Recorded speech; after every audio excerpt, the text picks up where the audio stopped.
Welcome students. बड़े बड़े programmes को साइज इनका बहुत ज़्यादा बड़ा होता है, उनको एग्जीक्यूट करने की दूसरी टेक्निक जो है वो है डायनेमिक लिंकिंग। अच्छा, डायनेमिक लिंकिंग और उसके बाद जो आने वाला है वो आने वाला है डायनेमिक लोडिंग। तकरीबन सेम ही है, उनके कॉन्सेप्ट दोनों के सेम ही है। खैर, हम अभी लिंकिंग की बात कर रहे हैं तो डायनेमिक लिंकिंग पहले देख लेते हैं। तो डायनेमिक लिंकिंग का मतलब क्या होता है? लिंकिंग का मतलब ये होता है कि आपके पास जो भी लाइब्रेरीज हैं, जो भी सब रूटीन्स हैं, उन सबको क्या करते हो आप? ऐसा लिंकअप करते हो कि जितने भी प्रोग्राम होते हैं आपके सिस्टम के अंदर, उनको अपनी एक लैंग्वेज लाइब्रेरी की कॉपी बनानी पड़ती है। और वहां पे कोई लैंग्वेज लाइब्रेरी जब बनाते हैं तो उसके अंदर कोई लिंकिंग फैसिलिटी अवेलेबल नहीं रहती। अब इस रिक्वायरमेंट की जरूरत ये है कि आपका मेमोरी और डिस्क साइज जो होता है वो काफी वेस्ट किया जाता है। मैं आपको फिर से समझाने की कोशिश करता हूँ कि मान लीजिए कोई एक प्रोग्राम है आपके सिस्टम में, और वो उसके अंदर आपने लाइब्रेरीज को यूज करा है, और उन लाइब्रेरीज के बीच में आपस में कोई लिंकअप नहीं है। और अब वो तो प्रोग्राम यूज करा ऐसा है कि भाई एंड यूजर ने तो प्रोग्राम लिख दिया, और लिख के प्रोग्राम कंपाइल कर दिया, उसको तो चाहिए रन टाइम में भाई काम होना। इसलिए इसका नाम डायनेमिक है, स्टैटिक नहीं है। तो स्टैटिक लिंकिंग और डायनेमिक लिंकिंग दो तरह की लिंकिंग आपने ऑब्जेक्ट ओरिएंटेड में भी शायद पढ़ रखी होगी। तो dynamic linking run time polymorphism का एक बड़ा बेहतरीन एग्जांपल है। रन टाइम पॉलीमॉर्फिज्म में भी डायनेमिक लिंकिंग होती है। तो वो डायनेमिकली आप जब लाइब्रेरीज को लिंकअप कराते हैं उनके सब रूटीन्स को, जो कि लिंकिंग फैसिलिटी पहले अवेलेबल नहीं थी, जिसके कारण से क्या हो रहा था कि डिस्क स्पेस और मेमोरी बहुत ज्यादा वेस्ट हो रही थी।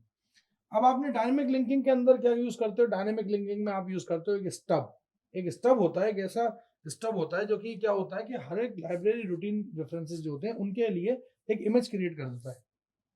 अब स्टब एक स्मॉल पीस ऑफ कोड है जो कि इंडिकेट कराता है कि आपको अप्रोप्रिएट मेमोरी उस लाइब्रेरी रूटीन को कैसे रिसाइड करानी है, मतलब कैसे देनी है।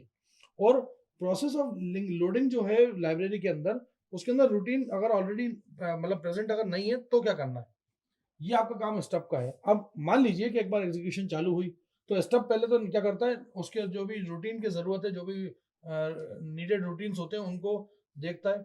अब दो बातें होंगी, या तो मेमोरी के अंदर मिलेगा या मेमोरी के अंदर नहीं मिलेगा। मान लीजिए अगर नहीं मिला तो प्रोग्राम क्या करेगा, रूटीन को लोड करेगा मेमोरी से। और मान लीजिए जैसे मिल गया तो बहुत ही अच्छी बात है।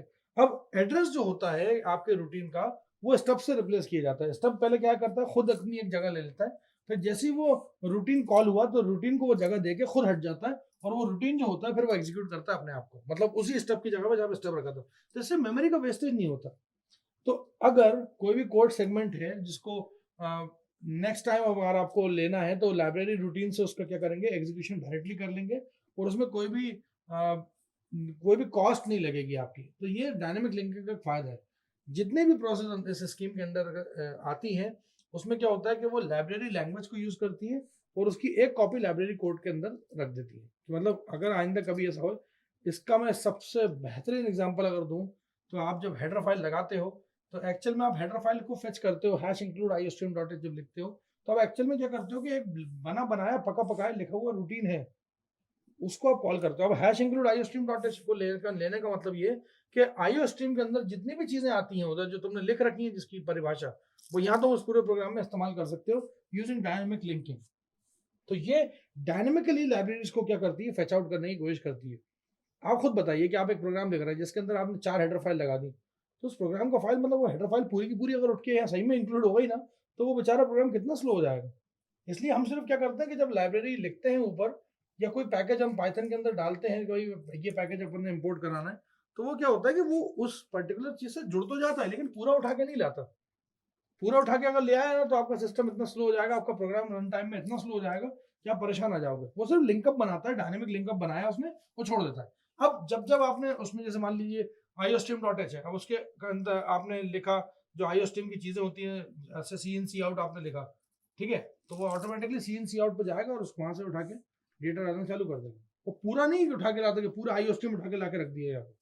तो ये होता है डायनेमिक लिंकिंग, जिससे आप बड़े अच्छे खासे तगड़े प्रोग्राम को एक छोटे से स्टेप पीस के साथ आप काम करवा सकते हो। Thank you so much.